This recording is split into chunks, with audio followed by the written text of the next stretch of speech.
누가복음 21장 34절부터 36절까지입니다. 네, 그럼 제가 말씀 봉독해 올리겠습니다. 함께 보시죠. 34절입니다. 너희는 스스로 조심하라. 그렇지 않으면 방탕함과 술 취함과 생활의 염려로 마음이 둔하여지고 뜻밖의 그날이 덕과 같이 너희에게 임하리라. 이날은 온 지구상에 거하는 모든 사람에게 임하리라. 이러므로 너희는 장차 올 이 모든 일을 능히 피하고 인자 앞에 서도록 항상 기도하며 깨어 있으라 하시니라. 아멘. 오늘 설교 제목 제가 읽도록 하겠습니다. 하루 5분 기도 운동. 네, 하루 5분 기도 운동이라는 제목으로 오늘 주시는 말씀 통해 함께 은혜 나누도록 하겠습니다. 오늘은 사진 한 장을 좀 보여드리면서 설교를 좀 시작하려고 하는데요. 앞에 화면에 사진을 좀 한번 봐주세요. 보이시나요? 네.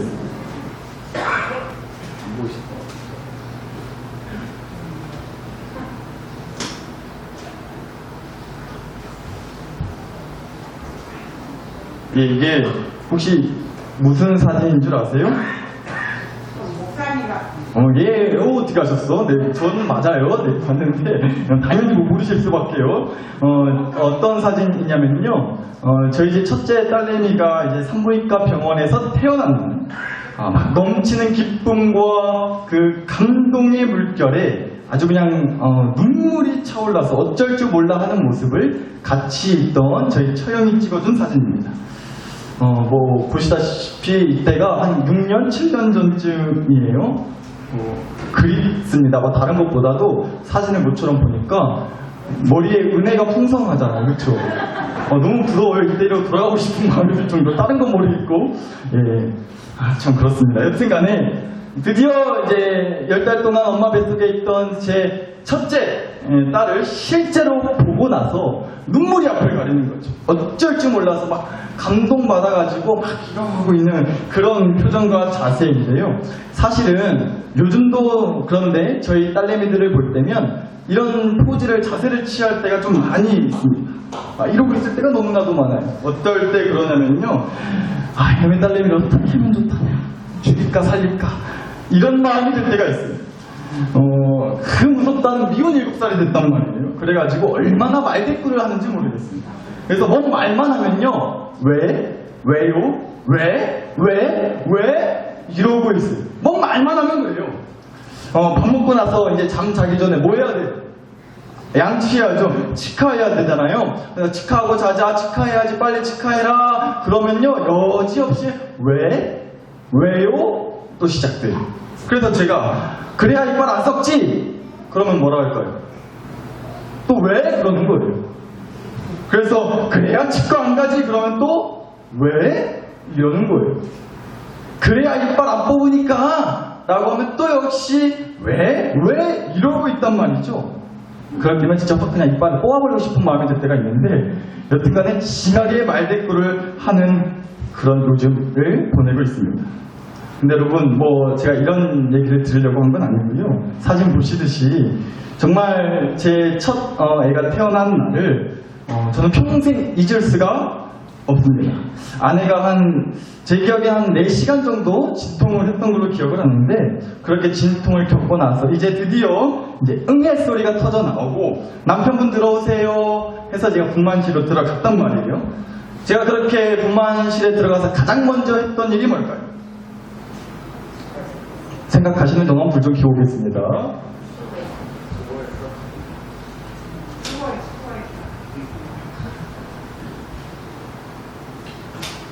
제가 분만실에 들어가서 가장 먼저 했던 일이 뭐였을까요? 어려운 문제였구나. 네. 저보고요, 대뜸 가위를 하나 쥐어주더니요, 탯줄을 자르라는 거예요.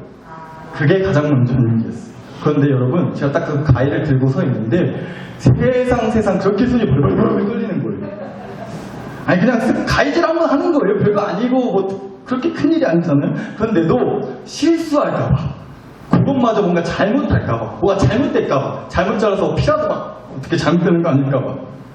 근데 만약에 여러분, 제가 그 자리에서, 아이고, 나 못하겠다고, 아이고, 떨려서 못하겠다고, 무서워서 못하겠다고, 이러고 만약 군만실을 그 즉시 뛰쳐나왔다면, 뭐, 그럴 수도 있겠지만, 뭐, 사실 그러면 굉장히 좀 이상해질 거 아니에요? 뭔가 좀 거시기해지겠죠? 이상한 거죠. 다른 남자를 데리고 와서 대신 잘라달라고 할 수도 없고, 모양새가 굉장히 이상해지는 거예요. 제가 그 자리를 그렇게 박차고 뛰어나와 버린다면 못하겠다고요. 그러니까, 뭐, 결국엔 탯줄 당연히 잘랐는데요.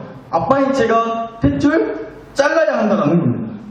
자르기 싫다고, 자르기 무섭다고, 뭐가 어쨌다고, 자를 걸 안 자를 수는 없다는 거죠. 오히려 잘라내지 않으면 더 큰 문제가 될 수 있는 거예요. 뭐 평생 탯줄에 이어서 감고 살진 않을 거 아니에요. 자를 건 잘라야죠. 자를 건 잘라내야 된다는 겁니다. 사랑하는 나사렛 교회 식구 여러분. 그런데 오늘 저는 바로 좀 이 얘기를 나누고자 해요. 잘라낼 건 잘라내야 된다. 잘라낼 건 뭐 해야 된다고요? 잘라내야 된다고요. 잘라내지 않으면 큰 문제가 될 수도 있기 때문에 여러분 한번 보세요. 제가 가끔가다 이렇게 좀 이상한 짓을 하는데 잘 보세요. 이렇게 뺨 한 대 때리면 아플까요? 안 아플까요? 아파요. 겁나게 아파요. 항상 힘 조절을 못해서 한 대만 맞아도 아프다고. 그런데 이 뺨 떼고도요, 한 대, 두 대, 세 대. 그럼 고마워요, 수사님. 말려주시고 언제 말려주시는데. 계속 때리면 어떨까요? 그래도 아프긴 아픈데 자꾸 맞아 버릇하면요, 안 아파진다고. 참게 돼요. 맞아도 아픈 줄 모르는 때가 될 수도 있어요. 그걸 우리가 뭐라 그래요? 맷집이라 그러죠. 맷집이라 그런다고요. 그런데 우리가 뭐 때로는 맷집이 참 좋네, 맷집 세다, 뭐 어떻게 보면 좋은 말로 쓰일 때도 있어요. 그런데 한편으로는 맷집이 그렇게 세져서 맞아도 맞은 줄 모르게 되면 그런 맷집은 문제가 될 수 있다는 거예요. 문제가 될 수 있다. 사랑하는 나사렛 교회 식구 여러분, 제가 뭐 많이 살진 않았지만 살다 이런 날이 올 줄을 누가 알았겠어요. 바이러스 때문에 교회를 가냐 마냐, 예배를 드리냐 마냐, 우리가 그러고 있잖아요. 또 이제는 뭐 나라에서 대놓고 그냥 뭐 찬송하는 거예요. 뭐 교회에서 뭘 하는 거예요. 뭐 소리내서 기도하는 거예요. 교회 식사나 모임이면 해라 말아야 쌓고요. 무슨 감시하는 것 마냥, 오늘은 아닌 것 같은데 공무원분들이 물론 너무나도 수고하시는 것 같아서 안타까운 마음이 더 들지만 예배 드리는 건 무슨 감시하는 것 마냥 그렇게 사진 찍으러 오고요, 그렇게 온단 말이에요. 이런 세상이 올 줄 우리 중에 누가 알았겠냐고요.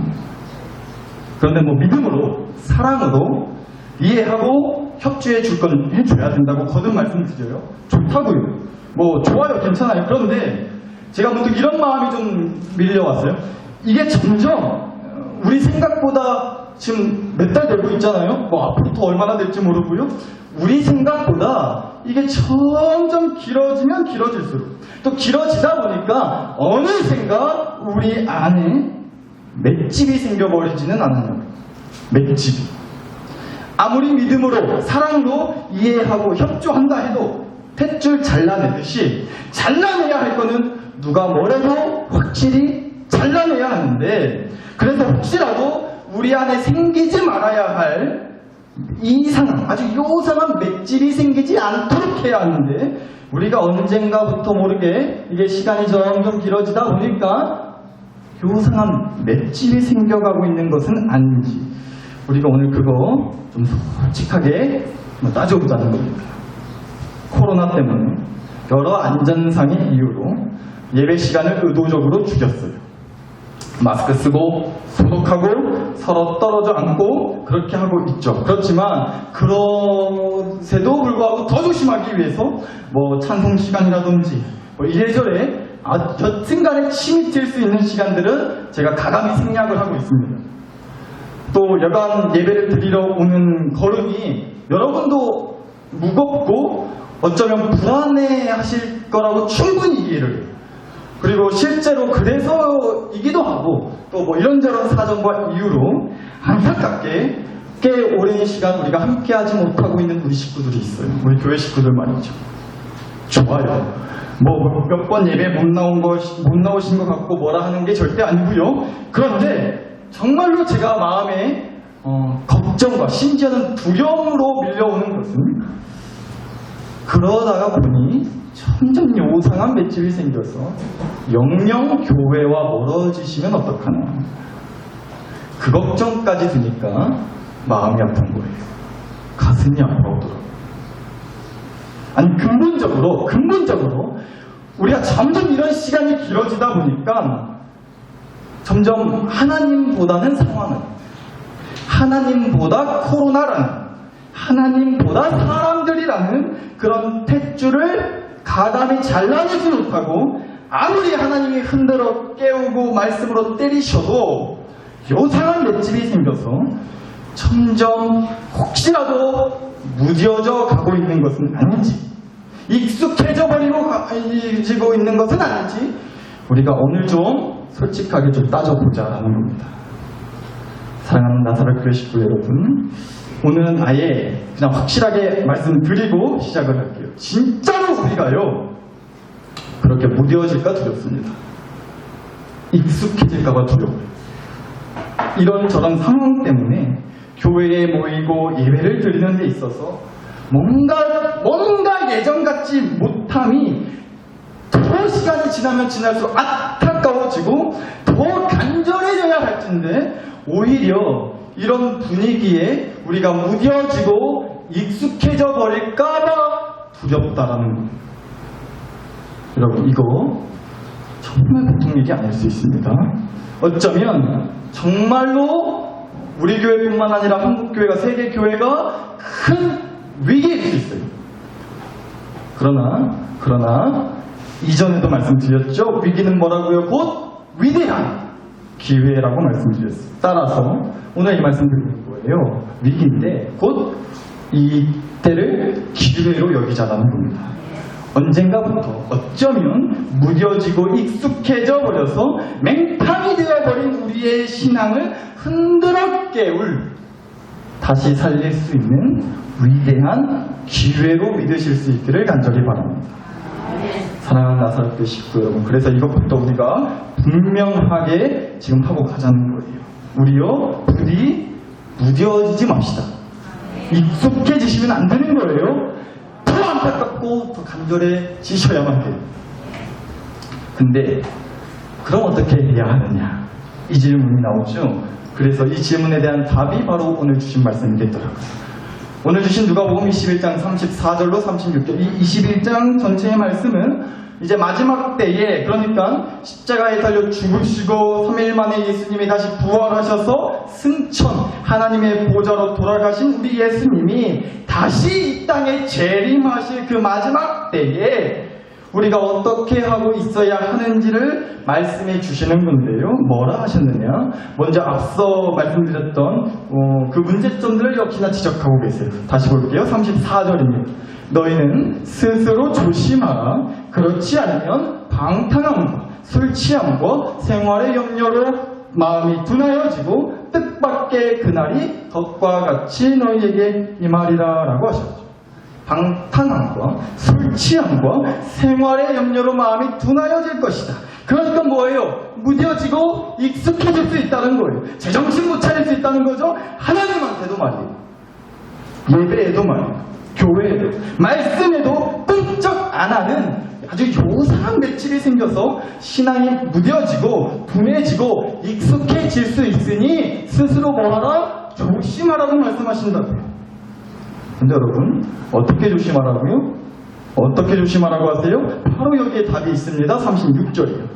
이러므로 너희는 장차 올 이 모든 일을 능히 피하고 인자 앞에 서도록 항상 뭐하며 기도하며 깨어 있으라 하시니라. 아멘.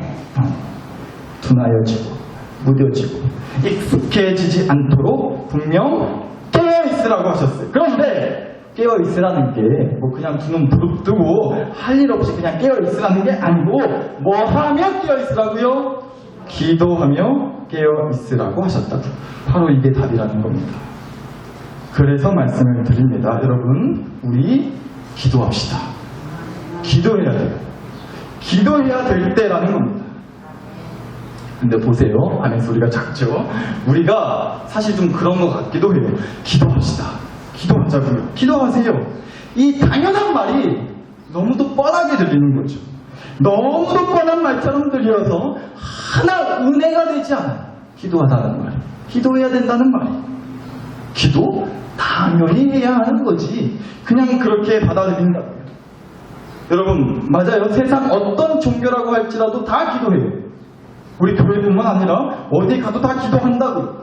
고창 선운서만 가도 뭐 기도하잖아요. 목탁소리 흉내도 못 내겠네. 목탁소리 내면서 뭐 마하반냐 뭐 이런 거 하잖아요. 연불 외우듯이. 그게 다 기도하는 거죠. 또 혹시 뭐 요즘도 그런 거 하시는 분들이 계실지 모르겠는데 아마 있겠죠. 무슨 달밤에 물 한 접시 떠다 놓고 그냥 뭐 천지신명님께 뭐 비나이다 막 이런 거 하잖아요. 뭐 그것도 다 기도죠. 어느 종교나 다 기도를 한단 말이에요. 근데 또 그래서인지도 모르겠어요. 교회에서 말하는 그 기도도 의뢰 그냥 그렇게 하는 거, 당연히 하는 거, 그래서 뻔한 소리 같고 지겨운 소리 같고 하나 은혜 안 되는 얘기가 되어버린 것 같다고. 그리고 언젠가부터 우리 안에 이런 요상한 믿음의 탯줄이 생기고 그것을 잘라내지 못해서 또 요상한 기도의 맷집이 생겨가지고 더 기도 얘기하면 할수록 은혜가 되지 않게 된 것인지도 모르겠다고. 나 기도한다고 무엇이 달라진다요?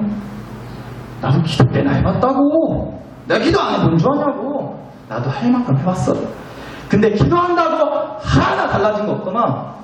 이런 요상한 맷집, 이런 요상한 기도의 맷집이 생겨서 기도라는 말에 은혜가 되지 않아요. 요즘 같은 세상에 무슨 기도 반응이냐고 이런 반응들을 보일 수가 있다는 거죠. 기도에 실망해버리신 거예요. 기도하는데 좌절하게 돼버리신 거죠. 왜? 진짜 기도했는데, 간절히 기도했는데, 목숨 걸고 기도했는데 응답이 없었거든요. 해결이 안 났거든요. 달라지지 않았거든요. 기도를 뿌린 만큼 거둔 적이 없었던 거예요. 이해합니다. 그런데 여러분, 이해는 이해고 말씀은 말씀이에요. 주님은 분명히 말씀하십니다. 뭐하며 깨어있으라? 기도하며 깨어있으라. 그러니까 그냥 깨어있는 것만으로는 절대 안 된다는 거예요. 반드시 그냥 깨어서 눈만 멀뚱멀뚱 그러고 있을 게 아니라 금세 그러면 또 둔해지고 무뎌지게 뻔하니까 뭐하며 깨어있으라? 기도하며 깨어있으라. 그렇게 분명하게 말씀하신다고요. 기도하라. 기도해야 된다고. 근데 기도해도 응답이 없으니 솔직히 싫단 말이에요. 기도하기가. 기도가 안 된다는 거예요. 기도해도 하나 개운하지 않다는 거죠. 그래서 말씀드립니다. 오늘 이 기도에 대한 생각을 완전히 우리가 좀 바꿔버렸으면 좋겠습니다. 기도에 대한 생각을 완전히 바꿔버리죠. 어떻게요? 요렇고. 네. 어떻게냐면요. 바로 이렇게. 한번 잘 들어보세요. 여러분, 우리 예수님이 십자가에 달려 죽으시기 전에 붙잡혀 가시기 전날 밤에 홀로 기도하러 가셨어요. 근데 그렇게 기도하러 가시면서 마찬가지로 제자들에게 이렇게 말씀하셨단 말이죠. 깨어 기도하라. 깨어 기도하라고 하셨어요. 역시나 주님은 오늘 우리에게 주신 누가복음 말씀 그대로 기도하며 깨어있으라는 말씀 그대로 제자들에게도 깨어 기도하라. 깨어 기도하라. 그렇게 분명히 말씀하셨단 말이에요. 근데 여러분, 여기서 질문이에요. 말씀을 보니까 제자들은 예수님의 말씀을 따라 그렇게 깨어 기도하지 않았고 밤 시간이었기 때문에 예수님이 기도하러 가신 그 새에 잠에 들어서 잠들어 버렸다고 되어 있는데 여튼간에 우리 예수님은 진짜 기도하셨단 말이에요. 그리고 만약 잠깐이라도 조는 중에라도 그 제자들이 깨어 기도했다고 한다면 우리 같으면 그렇게 기도하고 나서 상황이 어떻게 되길 바라겠어요? 기도하고 나서 상황이 어떻게 되길 바라겠어요? 안 좋게 될 일도 어떻게 돼? 좋게 되고 안 풀릴 것 같던 일도 풀려지고 뭐 우리가 기도하고 나면 의뢰 당연히 그런 걸 바라는 거 아니겠어요? 솔직히 기도하는 이유가, 기도하는 목적이 그런 거 아니냐고요. 그런데 여러분 보세요. 예수님이 그래서 그렇게 제자들에게 깨어 기도하라고 하셨고, 그렇게 해서 깨어 기도했더니 뭐가 달라졌죠? 뭐가 달라졌나요? 제자들이 만약 기도했더라면 분명 예수님과 자신들의 안날에 별일 없게 해달라고 기도했을 거 아니에요? 그런데 그렇게 됐냐고요? 그랬어요? 아니죠. 기도 마치자마자 예수님은 붙잡혀버렸어요. 다음날 십자가에 달려 죽어버리셨다고. 기도했는데, 기도했을 텐데. 전혀 달라진 게 없어요. 기도하고 나서도 예정대로, 예언대로 예수님은 붙잡혀 가셨고요, 십자가에 달려 죽으셨다고. 제자들은 도망쳐버렸죠. 그러니까 뭐예요? 기도했다고 해서 상황이 좋아지거나 뭐 잘 풀린 게 하나 없었어요. 기도했는데도 누구나 그렇듯 잘 되길 바라는 그런 소원을 담아드린 기도가 그대로 되지가 않아 버렸다고. 그럼 다시 질문이요. 그런데 주님은 왜 제자들에게 깨어 기도하라고 하셨을까요? 그렇게 되실 거 뻔히 다 아신 양반이. 기도해봤자 달라질 게 없다는 걸 누구보다 잘 아셨을 텐데 왜 제자들에게 기도해봤자 도로 실망할 수밖에 없는 그 상황 가운데 상황이 펼쳐질 걸 뻔히 아시면서 왜 제자들에게 깨어 기도하라고 하신 거냐고요. 아무리 생각해봐도 주님의 뜻은 이거 같아요.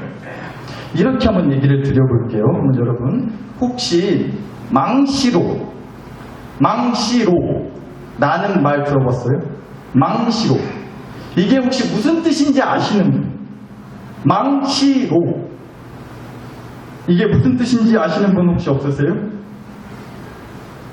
제가 맞추시는 분은 정말로 소원 뭐라도 하나 꼭 들려드릴게요. 망시로. 애매하게 말씀드리니까 말씀 안 하시는구나. 만난 거 사드릴게요. 진짜 뭐 한우 세트 이런 거 비싼 거, 꽃등심 막 이런 거 비싼 거. 망시로 무슨 뜻인지 혹시 모르세요? 망시로. 잘 생각해 보시죠. 진짜로 거짓말 하진 않을 거예요. 제 옆에서 사드린다 했으니까 맞추시니. 망시로 모르시겠어요? 아이고 이렇게 또 기회를 놓치게 되네요. 망시로라는 말이 무슨 뜻이냐면요, 아무 뜻이 없습니다. 사실은 아무 뜻이 없다는 게 뜻이 아니라 뜻이 없는 말이라고요. 왜냐면요 제가 지어낸 말이기 때문에 그래요. 죄송합니다. 네. 망시로라는 말은 사실 제가 지어낸 말이었어요. 아무 뜻이 없는 말이라고. 여러분 말이라는 게 뭐예요? 우리가 말을 왜 해요? 어떤 목적을 가지고 하는 거 아니겠어요? 제가 제 아내한테, 만약에 제 아내한테 오늘따라 겁나게 이뻐 보인다고 그렇게 말을 하는 날은요, 제가 분명 아내한테 죽을 죄를 지은 날일 거예요. 뭔가 잘못한 게 있으니까 봐달라고 하는 목적이 있어서 하는 말일 거라고. 물론 당연히 이쁘긴 해요. 여튼 우리가 말을 할 때 어떤 목적을 가지고 한단 말이에요. 목적 없이 하는 말은 없어요? 그렇잖아요. 어떤 말이든 뜻이 있고 목적을 가지고 하게 되어 있다는 거죠. 그런데 방금 제가 지어낸 그 망시로라는 말처럼 아무 뜻도 없고 아무 목적도 없이 하는 말도 있다는 거예요. 근데 여러분 바로 이걸 아는 거죠. 주님이 왜 제자들에게 깨어 기도하라고 하셨냐면요, 주님이 제자들에게 그렇게 깨어 기도하라고 하실 때는요, 무슨 목적을 가지고 기도하라는 게 아니었다는 거예요. 잘 들으셔야 돼요. 무슨 목적을 가지고 기도하라는 게 아니었고요, 무슨 응답을 바라고 원하는 목적을 가지고 기도하라는 게 아니었다는 거죠. 기도 자체가 목적이었다는 거예요. 무슨 목적을 가지고 기도하는 게 아니라 기도 자체가, 기도하는 것 자체가 목적이었다라는 것입니다. 기도해야 할 때이니 기도하라고 하신 거예요. 어떤 응답을 따라서, 어떤 응답에 의해서 어떤 목적을 가지고 그 응답이 주어진다냐 안 주어진다냐 그 기도의 응답과 결과와 목적에 휘둘리지 말고 기도 자체가 목적이 되어야 한다는 거예요. 기도해야 할 때이니 기도하는 것이 목적이 되어야 한다는 것이었습니다. 그래서 깨어 기도하라고 하신 거예요. 그 후에 상황이 달라지든 안 달라지든 응답이 바라는 것대로 이루어지든 안 이루어지든 기도하는 것 자체가 목적이었어요. 예수님은. 사랑하는 나사렛 교회 식구 여러분, 물론 기도하면 하나님은 응답하십니다. 이루어 주세요. 도와주시죠. 해결해 주십니다. 그러나 그것이 기도의 목적이 된다면 우리는 때때로 기도에 실망할 수밖에 없어요. 기도에 의심할 수밖에 없어요. 기도에 망상할 수밖에 없어요. 왜요? 앞서 말씀드렸지만 기도한 대로 달라고 해도 달라주시지 않을 때가 많으니까, 달라지는 게 없으니까, 기도해도 똑같으니까, 기도해도 했는데 더 나빠질 때도 있으니까. 그러나 기도 자체가 목적이 된다면 기도하는 것 자체가 기쁨이 되는 거죠. 기도할 수 있다는 것 자체가 은혜가 되는 거예요. 그게 너무 감사해지는 거예요. 내가 이 난리를 통해도 이렇게 기도할 수 있다니, 내가 이렇게 힘들 때 하나님을 온전히 붙들고 하나님께 온전히 기댈 수 있는 기도를 할 수 있다니, 기도 자체가 목적이 된다면 기도하는 것만으로도 기쁨이요 감사요 행복이라고 말할 수가 있다는 겁니다. 그래서 깨어 기도하라는 거 아닐까요? 사랑하는 나사렛 교회 식구 여러분, 어느 책에선가 이런 글을 본 적이 있어요. 우리가 시냇가에 보면 돌덩이들이 던져져 놓여져 있는 것들을 보게 돼요. 그렇게 시냇가에 돌덩이만 툭툭툭 던져놨는데 그 돌덩어리들이 모이면 강을 건너는 징검다리가 된다는 거예요. 그렇잖아요. 그냥 생각 없이 놓아놓은 돌덩어리도 모이면 그 강을 건널 수 있는, 그 물을 건널 수 있는 징검다리가 된다는 거예요. 기도가 마찬가지라는 생각이 들었어요. 따라서 말씀드리는 겁니다. 기도합시다. 우리. 또 기도하자는 소리냐고, 뻔한 소리라고 하지 마시고 지금이야말로 우리가 진정 깨어 기도할 때라는 겁니다. 그 어느 때보다 지금이야말로 우리가 깨어 기도해야 할 때라고. 코로나 때문에 또 이런저런 나라의 일들 얼마나 시끄러워요 요즘. 우리 가족 문제 때문에도 그렇죠. 나라 걱정할 것까지도 없고, 우리 가족 문제 때문에라도, 우리 사업 일 때문에, 우리 교회 때문에 우리가 딴 거 하기 전에 오직 기도부터 해야겠습니다. 진짜 기도부터 해야겠습니다. 더 기도부터 해야 될 것 같아요. 무뎌지지 않게, 익숙해지지 않게, 둔해지지 않게, 휩쓸리지 않게 정신 똑바로 차리고 이럴 때일수록 더 믿음으로 헤쳐가고 하나님의 손 더 꽉 붙잡고 살 수 있도록 우리 기도해야겠어요. 그래서 오늘 설교 제목이 이런 거예요. 하루 5분 기도 운동. 6분, 7분 하지 마세요. 뭐라 할 거예요. 6분 하시면 5분만 하세요. 많이 하라는 말씀이 아니에요. 죽어라 하는 말이 아니라고. 아침에 일어나셔서 5분, 혹은 주무시기 전에 5분이라도 우리가 하루 5분 그렇게 기도해보자라는 것입니다. 매일같이, 많이도 아니고 10분, 20분 아니라고 했어요. 딱 5분만이에요. 우리가 이 운동을 꼭 성공할 수 있었으면 좋겠습니다. 근데 내일로 미루면 평생 내일로 미루게 돼요. 지금부터 해야 돼요. 오늘부터 하셔야 돼요. 그래서 이 시간 함께 이 5분 기도 운동을 해보도록 하겠습니다. 지금 43분인데요. 제가 항상 설교 마치고 나면 함께 기도하자고 해서 한 2, 3분 기도 같이 해요. 근데 그것도 사실 힘들어 하실 줄 알아요. 2, 3분 기도하는 것도 사실 벅차고 힘든다는 거 충분히 이해를 해요. 그런데 오늘은 진짜 딱 5분 해보자고. 5분 동안 우리가 정말로 간절히 기도했으면 좋겠어요. 그래서 제가 먼저 무릎을 꿇겠습니다.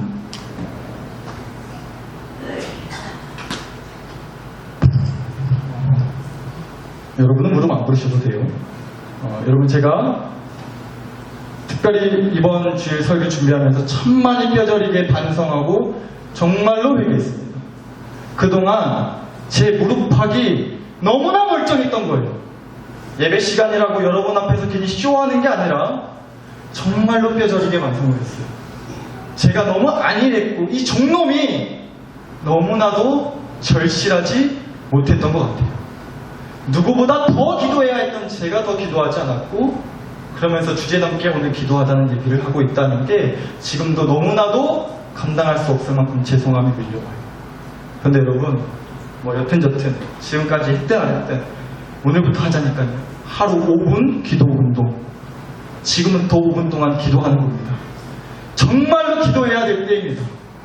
우리 진짜 흔들어 깨워 있어야 할 때, 내 교회 식구들 같이 흔들어 깨워주세요. 우리 가족에 잠들어 있는 그 영혼, 무뎌지고 둔해져 버려서 어디 갔는지도 모르는 그 영혼을 위해서 우리가 흔들어 깨우며 기도해야 될 때예요. 교회들마다 힘들다 그래요. 온 나라가 난리예요. 온 세계가 난리죠. 기도해야 될 때예요. 기도하고 나서 어떤 뭐가 달라지고 바뀌어지고 응답 그거 말고 일단은 기도해야 된다는 거예요. 기도 자체가 목적이어서 우리에게 이 시간 깨어 기도하라고 분명 말씀하시는 줄로 믿어요. 그러니까 기도하자는 거예요. 결과는 하나님한테 맡기고 응답은 주님 손에 달린 거고 우리는 기도하자는 거예요. 깨어 기도합시다. 이 시간 우리 함께 5분 동안 함께 정말로 간절히 기도하겠습니다. 속으로 하셔도 좋아요. 이 시간 함께 기도하겠습니다. 하나님 아버지 이 시간 우리가 마음 모아 간절히 기도드립니다. 하루 5분 기도하는 거 우리는 그마저도 너무나 힘들고 부담스럽고 그렇게까지 해야 하나 싶다라는 생각이 지금도 가득합니다. 기도해봤는데 기도 안 해본 거 아닌데 기도 분명 나도 많이 해봤다고. 근데 무슨 또 기도 타령이냐고. 달라지는 거 없더만. 기도해봤자 뭐가 달라지냐고, 뭐가 바뀌냐고. 우리 안에 언젠가부터 요상한 맷집이 생겨서 기도하라고 하시는 말씀에서도 눈물이 나지 않고 감동이 되지 않고 은혜가 되지 않아서 우리 그냥 하라고 하니 하는 기도, 그냥 어쩌다 보니 하는 기도, 그냥 생각 없이 믿음 없이 주문처럼 그냥 그렇게 내뱉고 마는 기도. 우리가 그런 기도하면서 뭘 바라고 뭘 기대하고. 하나님 아버지, 이 시간 우리가 정말로 기도에 대한 생각을 완전히 바꾸고 기도하는 것 자체만으로도 기쁨이요 은혜라고 말할 수 있기를 원합니다. 이렇게 힘들고 어디 하나 의지할 데 하나 없고 어떻게 해야 할지 모르겠는 이 막막하고 두려운 한 시간에 주님의 문과 부르짖고 하나님을 감히 아버지라고 부를 수 있는 이 기도의 시간이야말로 너무나 감사하고 은혜라는 것을 우리가 뼈저리게 깨달아 이 기도하는 것만으로도 기쁨이요 힘이 된다고 말할 수 있는 우리 나사롭게 식구들이 되기를 원합니다. 우리 나사롭 교회가 지금까지 그러하였듯이 앞으로도 변함없이 아니 더 뜨겁게 기도로 세워지는 교회가 되기를 원합니다. 기도의 불을 내려주시옵소서. 기도의 불길이 타오르게 하여 주시옵소서. 기도의 그 외침이 정말로 줄어들지 사그라들지 잦아들지 않는 교회가 되게 하여 주시옵소서. 누가 뭐래도 어떠한 상황 가운데서도 누가 막아도 기도의 끈을 절대로 놓지 않는 교회가 되기를 원합니다. 기도로 살고 기도로 세워지고 기도로 움직이고 기도로 나아가는 그런 교회가 우리 나사렛 교회가 되어 주시옵소서. 이 종이 더 철저하게 더 부서지도록 만들도록 노력하겠습니다. 주님 앞에 엎드리겠습니다. 주님 도와주시옵소서. 사랑하는 우리 모든 나사렛 교회 식구들 이 가정들을 불쌍히 여겨주시고 이들의 마음과 심령에 하나님의 그 위대한 사랑과 은혜를 정말로 절실하게 깨닫고 누리는 복된 인생들 될 수 있기를 간절히 원합니다. 소강 때문에 힘들고 뭐 때문에 죽겠고 뭐 때문에 아프고 눈물을 흘려 정말로 아파하는 우리 나사렛 교회 식구들이 많습니다. 그 식구들을 불쌍히 여겨주시옵소서. 하나님의 풍물과 자비의 은혜를 베풀어 주시옵소서. 정말로 간절히 소원합니다. 주님께서 보살펴 주시고 인간하여 주시고 나아받게 하여 주시고 고쳐주시고 변화되게 하여 주시옵소서. 치료하여 주시고 회복되게 하여 주시옵소서. 어떤 길의 지목도 하나님 앞에 정말로 기쁨으로 받들고 정말로 아름다운 열매로 풍성한 열매로 보답받는 하나님 주도록 도와주시옵소서. 흔들리지 않게 하여 주시옵고 어떤 상황 가운데서 저희가 기도하고 났더니 응답이 주어지지 않는다 할지라도 그래도 주님을 더 신뢰하고 그렇게 더 기도하는 우리 나사렛 교회 식구들, 그렇게 흔들리지 않는 믿음, 변함없는 소망으로 하나님과 더불어 나아가고 살아가는 우리 나사렛 교회 식구들 되게 하여 주시옵소서. 천국 백성답게 하나님과 더불어 살아가는 기쁨을 누리며 살아가고 그것이면 행복하고 그것이면 충분하고 만족하더라고 말할 수 있는 그렇게 살아가는 우리 나사렛 교회 식구들 되게 하여 주시옵소서. 아버지 간절히 소원합니다. 1분만 더요.